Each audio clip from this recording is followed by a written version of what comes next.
To conclude this quick look into using Session, we're going to look at how to transfer things from session work into a complete arrangement, and also how to take a clip and create new material for a clip. Let's look at what we're starting with. First, over here we have a drum track ready with several clips in place. We also have a bass part. Again, several clips ready. We also have a crash cymbal, and additionally a separate drum part.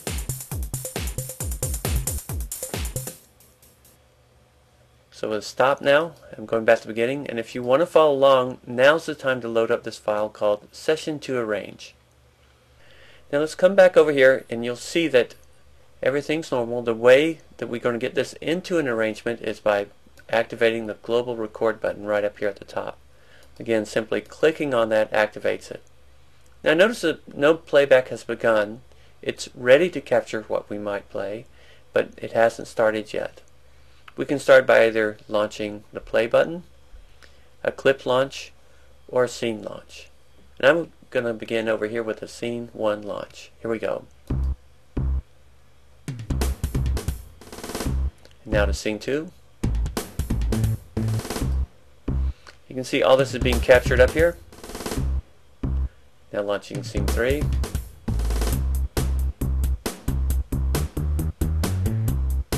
And on to scene 4. Launching the crash. Back to scene 3.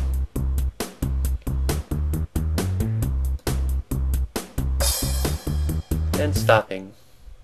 Now I also want to demonstrate while it's recording what happens if we launch a clip and alter some of the parameters while it's playing back.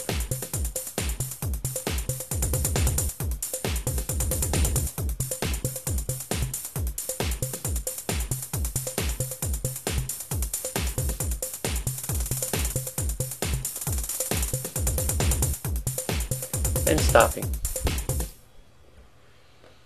Now again, across the top we've seen an overview of what's been happening. To get a clear view of this, simply press Tab, and that takes us over to our arrangement view. I'm going back to the beginning, and now we can play back exactly what was captured simply by pressing on play. Zoom in some. A little too zoomed. Now if we unfold these tracks, we can actually see audio and MIDI information going by.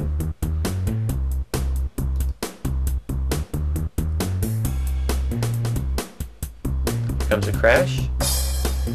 So we're actually seeing audio and MIDI information here. Change our zoom a little bit. And keep playing. Coming back down here.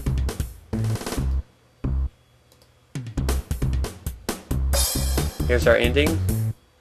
Now if I want to, I can move this crash over or copy it by holding Option. Now we've got additional crash. Let's listen.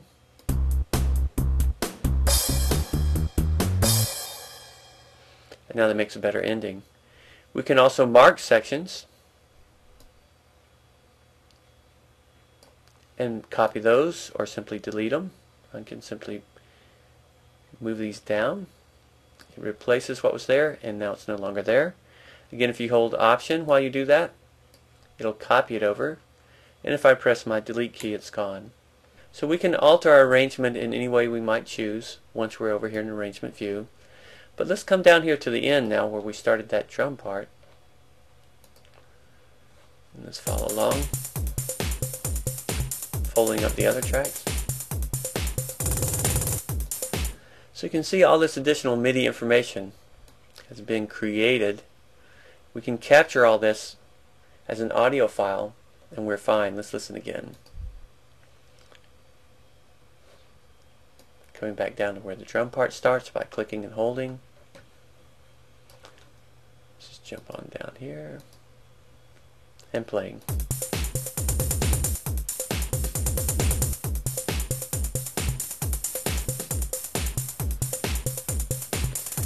So now we could capture this as audio, create new clips, and being able to use this freely any way we want to.